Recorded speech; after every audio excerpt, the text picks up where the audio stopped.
This is from a right-wing publication, a billionaire-owned publication, and they're even stating, hold Ukraine accountable for corruption. This guy that's running an anti-corruption organization that's getting all this money from international allies, including Canada, goes through this guy, and he bought himself an American house to avoid Ukrainian military service. Disruptive. Weird thing to happen. Get this, folks. As Canada is continuing to funnel more money into Ukraine by the tune of $2 billion that Mark Carney just announced on his trip to Kiev, take note of this. This is from Che Bao's, and he is showing this video here. It says, it's been revealed that Vitaly Shambun, head of Ukraine's anti-corruption center, allegedly owns a $1 million house in New Jersey. The home is registered under a front person, Thomas Spadaro, but OSINT data confirms his family resides there. Over $10 million in international aid passes through this foundation, through this organization, raising questions about potential misuse of funds. The property was uncovered during a criminal investigation into Shanbun, this guy, for evading military service in Ukraine.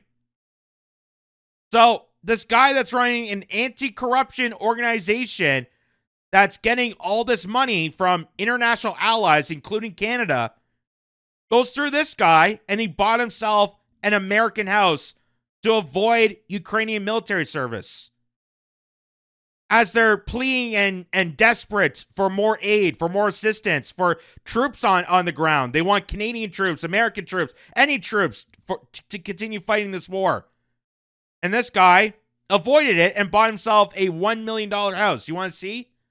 I turned it down because it's in Ukrainian, but we can take a look at the video here. So that's the guy there. Сам потрапив у гучний скандал. Look at that. Річний освоювач мільйонних грантів приховав факт володіння маєтком Wow. США вартістю понад $1 мільйон. Ця інформація стала відомою під час розслідування гучної кримінальної справи проти Шабуніна, який ухилявся від служби у Збройних силах. Він не з'являвся на службі, проте щомісяця отримував грошове забезпечення та бойові у розмірі понад 50 тисяч гривень.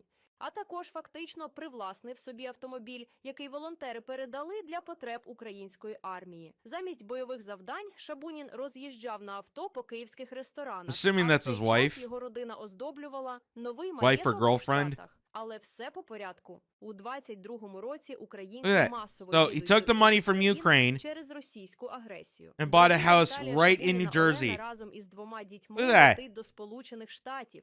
Там I'd вона kill for проживає half у of будинку that. в місті Уестчестер, штат Пенсильванія. Шабунін вказав це у своїй Oh my декларації. Але вже у 23-му ситуація змінюється. Родина Шабуніна переїздить у новий будинок в Америці і починає в ньому ремонт.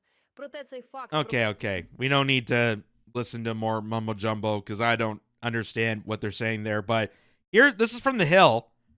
This is from a right-wing publication, a billionaire-owned publication. And they're even stating, hold Ukraine accountable for corruption, misspent aid. And this came from New Year's Eve 2024. So they knew that the Ukrainian fund, all this military assistance, the pledge to help aid in the fight against Russia, they knew how corrupted this is.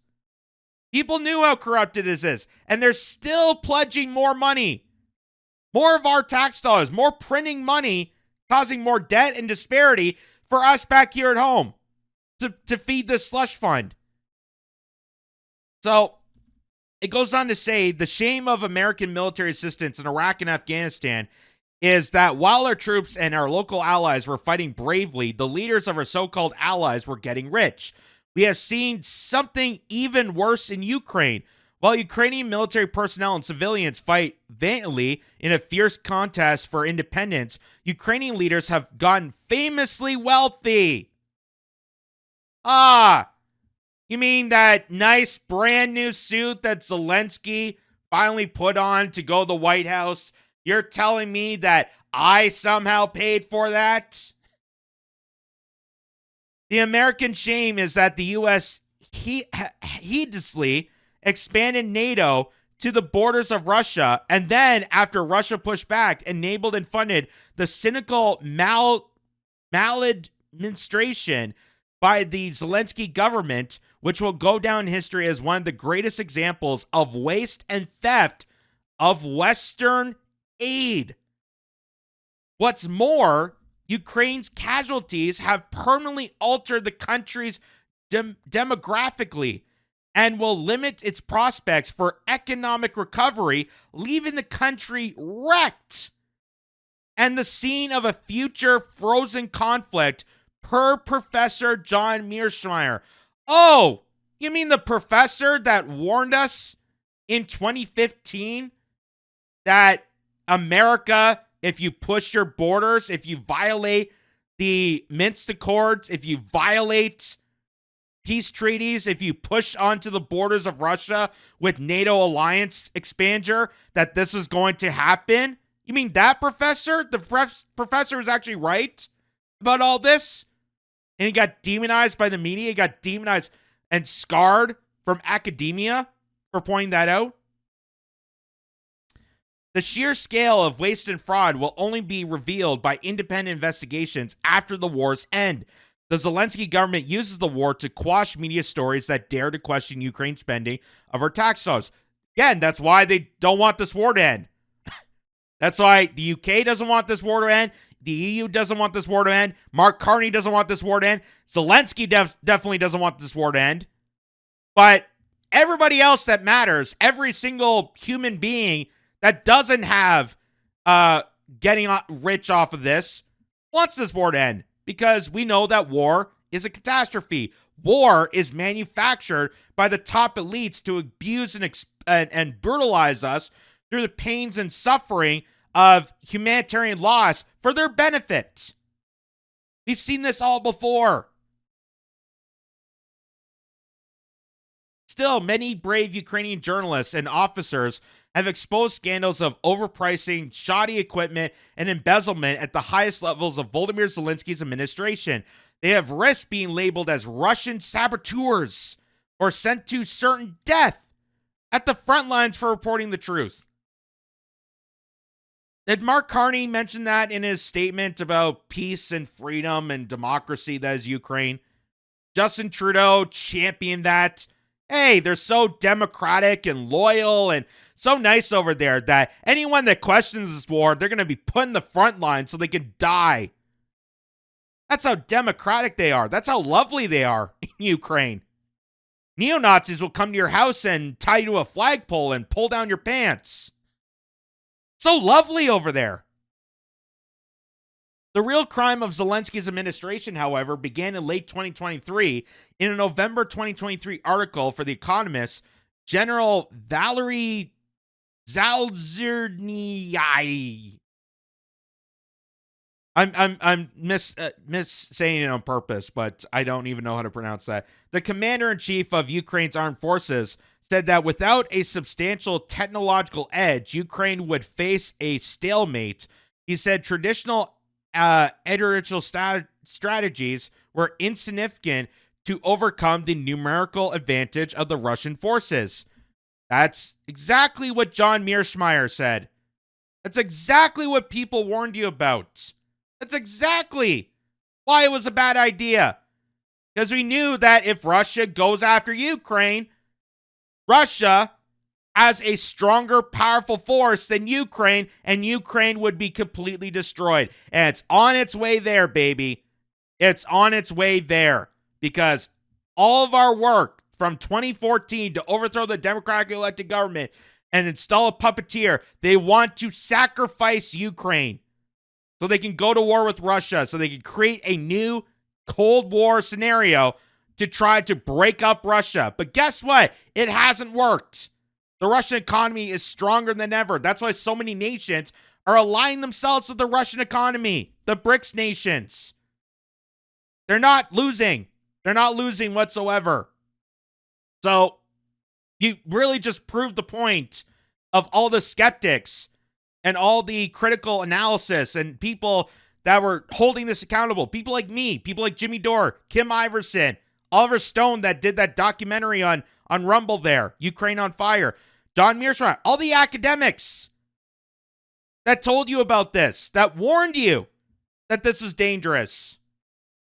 They told you all about this, and they were demonized. You were told that you were a Russian agent, that you're spreading misinformation. You were demonized. They kicked people off of colleges. They kicked people off of newspapers and publications. They smeared you. They lied to you. They villainized you. And it turns out we're right. It turns out we're right. And I'm sure we're not going to get a thank you or a I'm sorry for any of this, because they want to keep this going. They want to keep this going as much as possible. So much so that they're willing to sacrifice us. That's not even a joke. They're willing to sacrifice us for this insane, psychotic, just proxy war that shouldn't have never existed. Well, here's David Creighton of Creighton is Right. Go check him out on YouTube, and I think he's on Rumble as well. He's a great journalist. He says, watch, European globalist Mark Carney says he is committing Canadian troops to fight for Ukraine. Justin Trudeau didn't even say that. Justin Trudeau said it was on the table of whether or not Canadian troops are going to fight for Ukraine. Mark Carney is now announcing this. Mark Carney is deliberately announcing that Canadians have to sacrifice themselves for this proxy war. For this war that has just been an absolute sham from the get-go. Boots on the ground is what they really giving to Ukraine with these security agreements that they have been signed. The globalist bankers want World War III to cover up all the horrible policies they have foisted onto our economies and our culture that are collapsing our Western civilization. That doesn't surprise me. That doesn't surprise me. And also cover up the Epstein files, also cover up the wrongdoings they've been doing for eons and eons. And also because they want the mineral wealth that Ukraine has. And just as Lindsey Graham even stated, we're worried that China's going to get a hold of it and Russia gets a hold of it. So we got to do our part to blow up Ukraine and take the natural resources for ourselves. They're trying to balkanize Ukraine. They tried to balkanize Russia. It didn't work. So now they're going to go after Ukraine sources and sell it off to BlackRock and Brookfield, which is Mark Carney's territory. So people like Mark Carney and the military-industrial complex made up of these colleagues and clients can keep making money off the destruction of our society, and our people will now be sent to the meat grinder because Ukraine is down to 14 and 60-year-olds. They can grab off the feet. That's the average age for a soldier in Ukraine. They have killed off every eligible person in this war. And now they're getting 14 and 60-year-olds to fight in the front lines. You're not winning this war. You're not winning this war. That's a fact. And if you still believe in the mindset that Ukraine's going to overcome Russia and somehow going to be the outcome and take over, you are propagandized to the bone. You are ridiculous. And you are completely up your own ass for not realizing what's happening here. Here's Mark Carney as he's celebrating their Independence Day in Ukraine. This is him announcing the possibility of Canadian troops on the grounds in Ukraine. Watch this.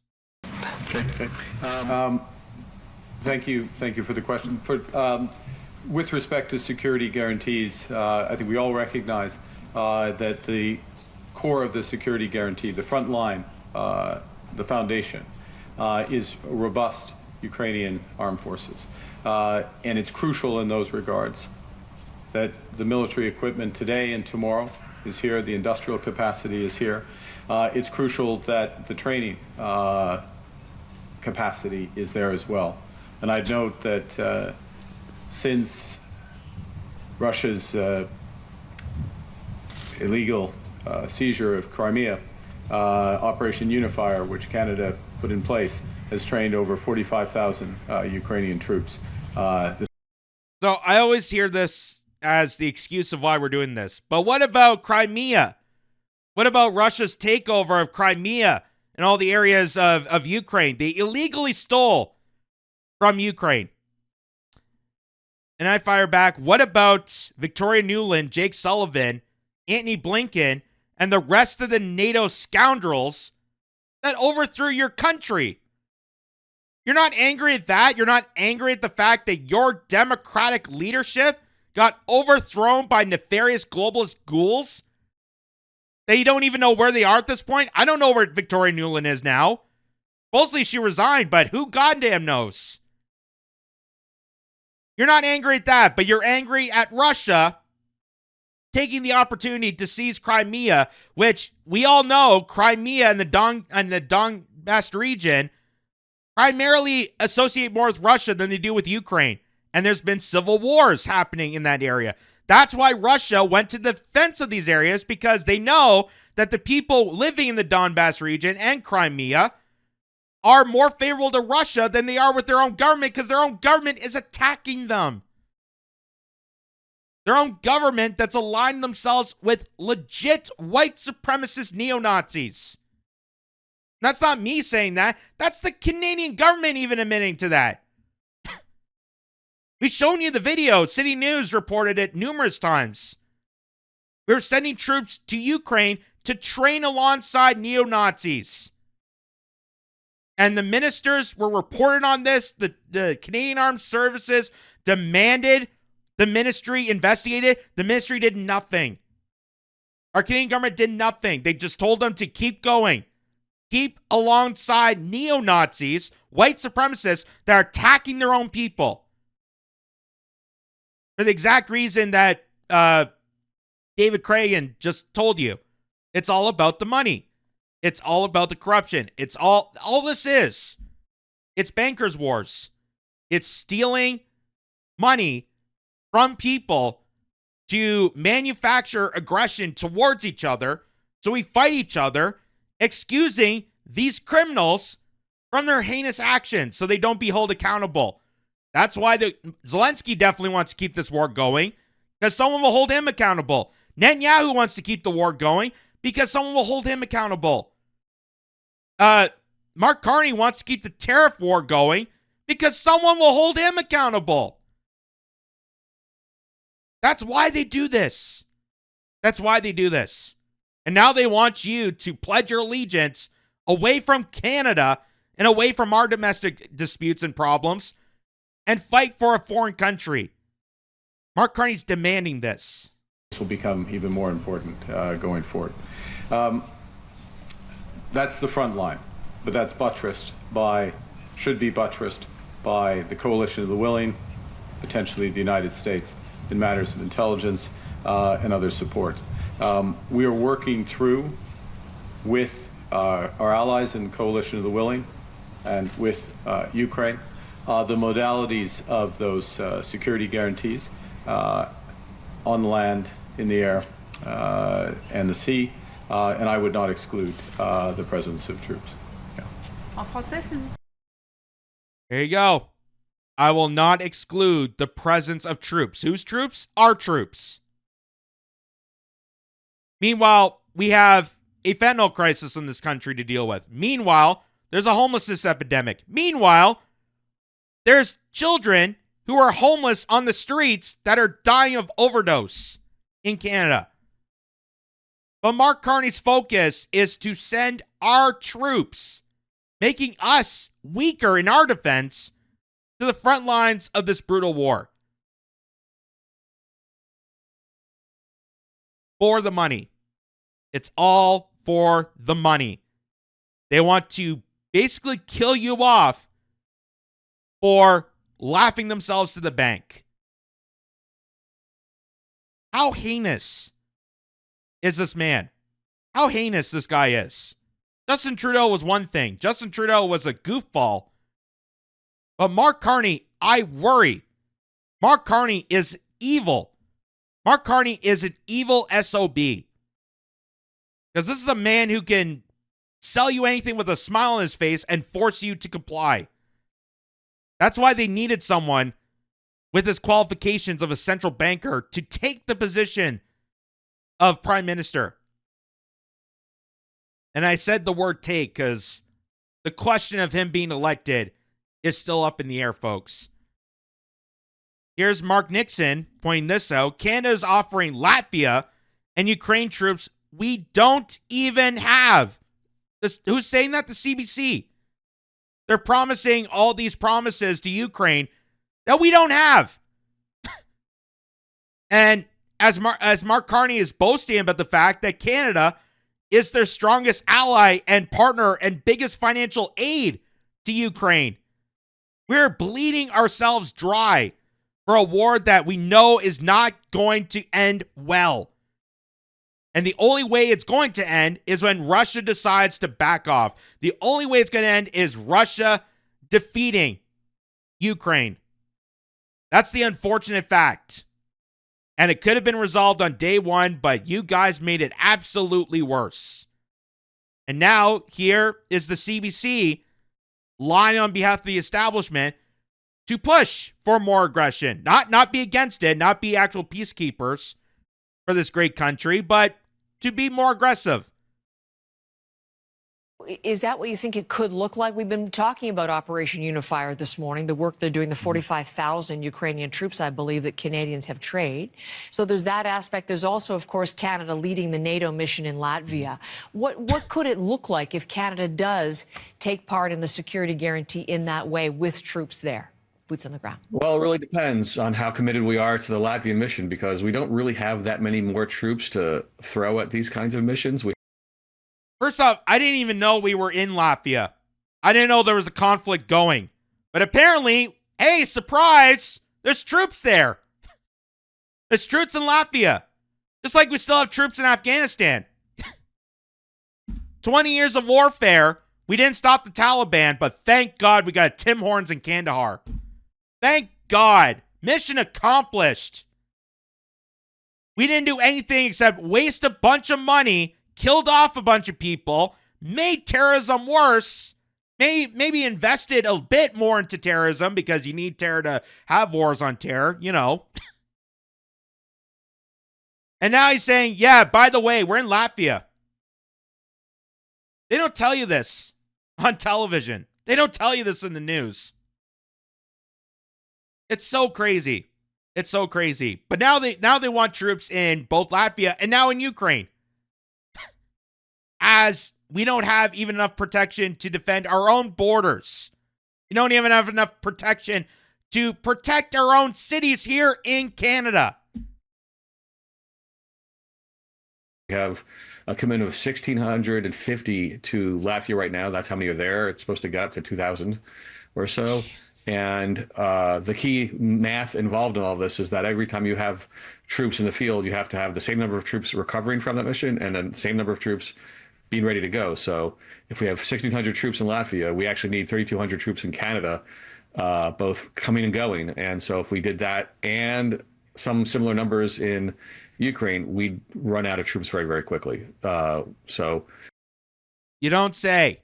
You don't say. The country that's losing its own troops, the fact that 14 and 60-year-olds are the only people left to serve in their nation's army. Yeah, you think adding Canadian troops is going to make that better. Unbelievable. Unbelievable.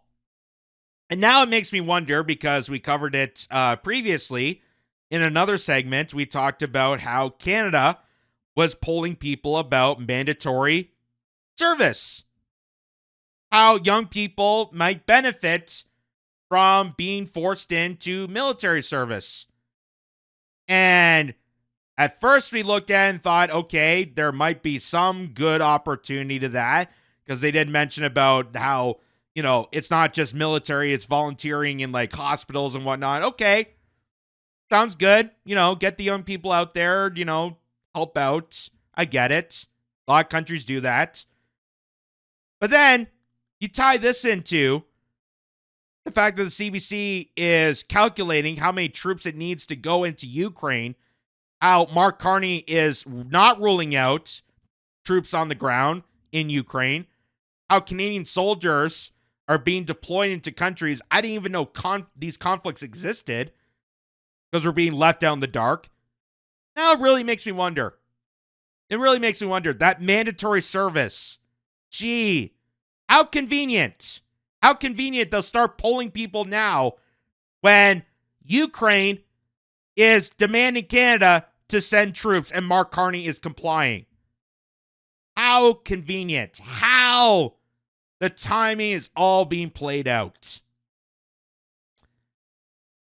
So, the only thing I could say to top all this is all the people out there that smeared me and attacked me for pointing out the Ukraine war, for pointing out the lies and the propaganda and the fear-mongering and just the entire atrocity that they've manufactured, that they've scared people with to getting us involved into this heinous wars that's sucking every essence of our economy, every essence of our finances. The Federal Reserve just completely drained out to places like Ukraine. Well, now you're about to lie in your bed. You made your bed, now you're about to lie in it. So, I don't know, maybe all the people that have Ukraine pins in their profile picture, or the people with the emojis, you might want to hold back now. You might want to roll that back a bit because, hey, you really support Ukraine. Well, guess what? They need troops over there, so saddle up. You're going. Let's go. Pack your bags. Let's go. I don't know if you're coming back.